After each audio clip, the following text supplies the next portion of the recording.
Tomorrow, New Orleans incoming criminal court clerk Calvin Duncan will be sworn in, but it could be a short-lived time in that job because Governor Landry says he will definitely sign a bill that would eliminate Duncan's job.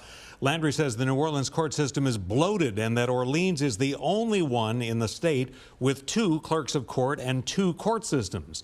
Duncan, who spent nearly 30 years in prison for murder before being exonerated, says the state is retaliating against him. New Orleanians elected him in November with more than 60% of the vote.